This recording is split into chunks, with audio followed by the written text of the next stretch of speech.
Thanks for tuning in to the Ohio Afterschool Network podcast, bringing the power of the network right to your ears. OAN is a convener, a connector, a collective voice, and a catalyst for change in the out-of-school time field. The Ohio Afterschool Network leverages our state and national partnerships for you, our supporters and members, and brings ideas, funding, and resources to after-school and summer learning programs in Ohio. OAN is the real deal, and that's the power of the network. To find out more about OAN, please visit oanohio.org.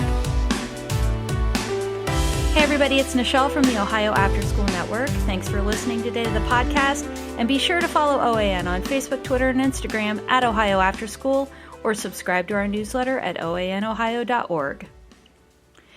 You know, I've been a youth development professional for over 25 years, and as far back as I can remember, I always knew that investing time in youth in our after-school programs contributed to their success. You know, if you've been in the field for even a short while, you know it too.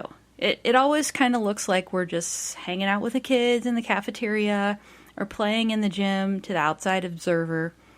But we always know and knew that in our hearts that there was value in the programs that we developed and in the very intentional ways that we developed them. And after all this time, there's now new brain science that shows that everything that we were and still are doing in our after-school programs was the exact right thing that kids needed to be successful.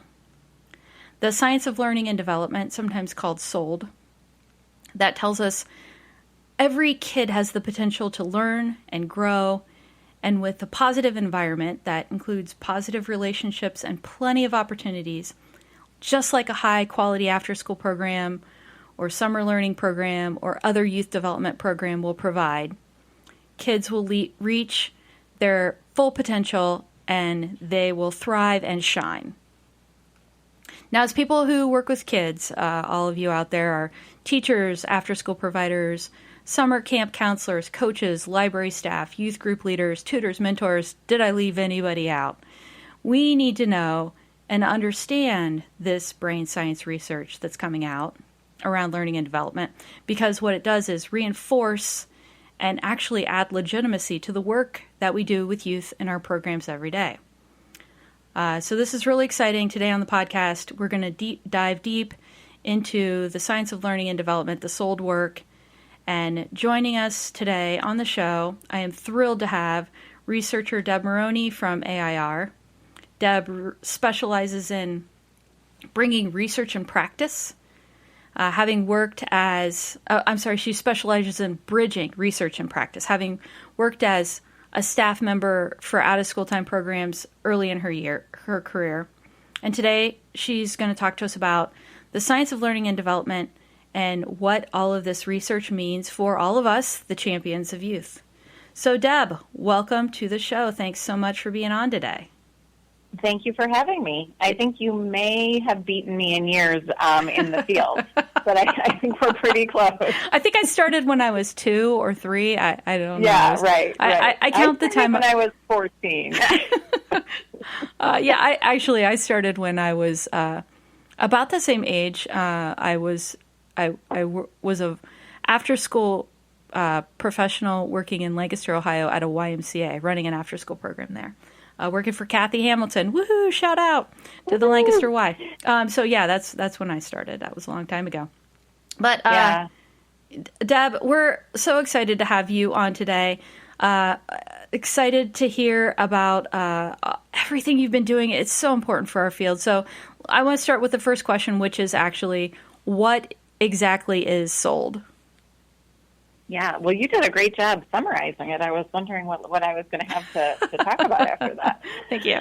I'd like, if it's okay with everyone, I'd like to kind of take a step back and talk about the history of the science of learning and development, so it's kind of clear how we landed where we are today. Great idea. So when the ESSA, the Every Student Succeeds Act, which is our federal legislation around education, was being authorized, a really well-meaning group of researchers, I can say that because I wasn't one of them, got together, and they really understood that if we were to enact the language in the ESSA, which pointed to student engagement and whole child, really kind of moving us away from the No Child Left Behind era, that there needed to be a universal body of evidence, because we're big fans of evidence in education, in order for educators to apply practices that supported young people's learning and development as articulated in that legislation.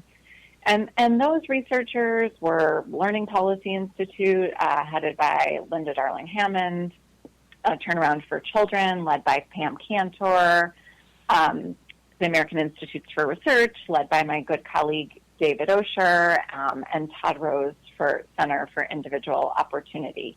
And I just want to point out that there was another founding partner, which was the Opportunity Institute. Mm-hmm. And they really got together and really wanted to pull together a convergent body of knowledge, so from multiple different fields, indicating how young people learn and develop. So from health and sociology, from the learning sciences and human development, and, as you've pointed out, neuroscience or the brain science. That was really the new science, or it's different than what it was when I went to graduate school and learned about cognitive development and neuroscience. Mm-hmm. And they pulled that body of work together to really describe how young people learn and develop. And the result of that was a document called The Science of Learning and Development, which we now articulate as SOLD, which is an acronym. Gotcha. So what exactly does SOLD tell us about learning and development? Yeah. Well, one thing about SOLD that I think is really important to point out is that it's not a framework. It really, really is a body of evidence. And that body of evidence tells us several things. One, it tells us that all young people have potential. And I think you pointed this out earlier as we were talking, that this should be super familiar in the youth development and after-school field, because that's our foundational philosophy. But what I think it really does is it validates the work that we do in saying that practices and programs that go in with that philosophy and approach are more successful than programs and practices that go in assuming that some young people have more potential than others, or some are more, let's say, at risk than others. So this is really a huge finding. Mm-hmm. The second set of findings have to do with really the individual, that every young person learns and develops differently, which isn't kind of shocking to anyone, but it's really important as we design programs and work together with young people to implement programs, that all people develop on a continuum, and that continuum is different. And I see this at home, for example. I have 13 and 14-year-old boys. Mm-hmm. I have one still playing with his Batman toys and Legos, and the other one who's shaving. So development varies even in the same household and in the same, kind of educational and after-school setting. And that all of it matters. For a long time, we've been talking about cognitive and non-cognitive, academic learning over here, social and emotional development over here, but they're all really inextricably linked. So these findings around the individual are really critically important as we think about how we develop programs. And the new science, the new neuroscience, really tells us a lot more about brain development. It tells us about optimal developmental periods, which I think anyone who's ever been around young people could observe, like toddlers, for example, are in a time of optimal development or huge leaps in development, and same with adolescents, right? And those times are also super malleable. There's a lot of opportunity in those times to grow and learn and develop. What we've also come to understand is that chronic stress can really, really impact the chemicals in the brain, and that can affect everyday learning and behavior. What's really promising, and I think gives us a lot of power, but also a lot of responsibility, is that we learned that through developmental relationships and identity-safe contexts, that we can create environments and situations where we can change that brain chemistry. Not any individual, but over time in young people.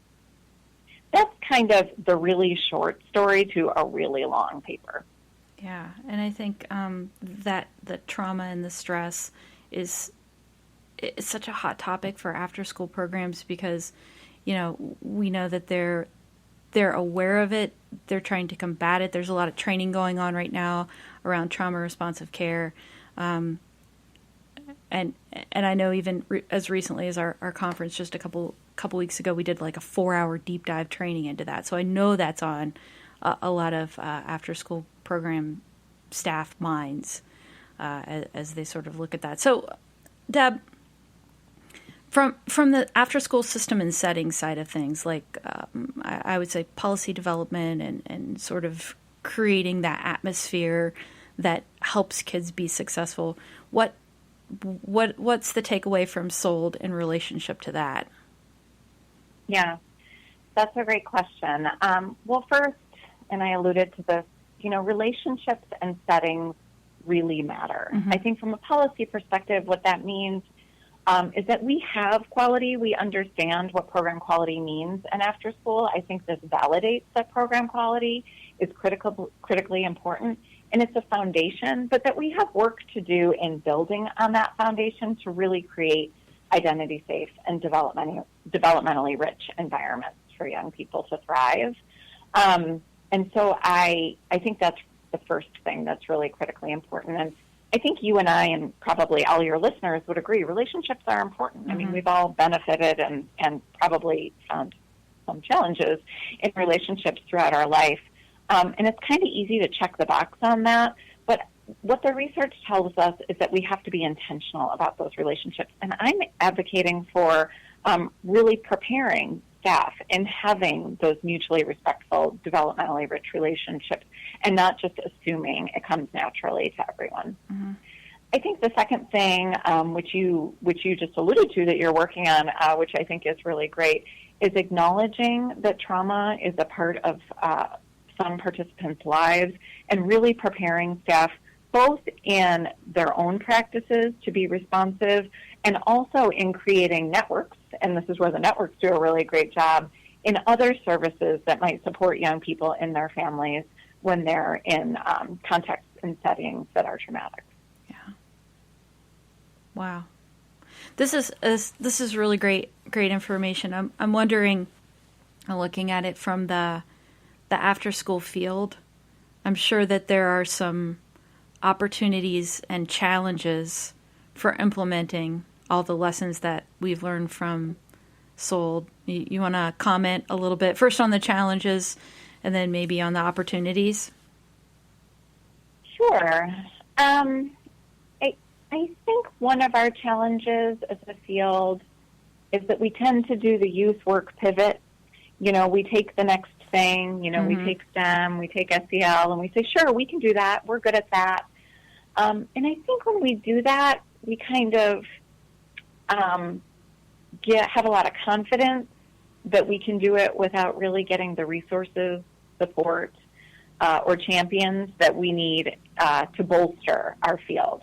I mean, I can say pretty confidently as a youth worker, and I know this was a long time ago and before all of the great quality supports that we have now, I didn't really understand the role I played in shaping a young person's experience, even though I had benefited from that experience. So I think I probably did a lot of decent things by accident, but we really need to be intentional. Mm-hmm. And so, one, not over-promising and kind of acknowledging, we have the foundation for this. It's our philosophy. We have quality systems. We value relationships. This all feels really comfortable to us. But we need some additional support and capacity building, like what you just offered around trauma, right, in order to really do this right. And I think the opportunity is exactly the flip side. This is not a shift for us. This is the way we think about our jobs. And so lots of times we see challenges in my world, in my research world, we see challenges with doing new things around readiness. Staff aren't ready. They have innovation fatigue. Programs don't have the resources in order to do it well, all that kind of stuff. Right. I think we're ready as a field for this one. I want to make sure that we are ready, but we do have the foundational networks. We have quality. We have professional development systems. We have kind of the structure in place, and we have all this stuff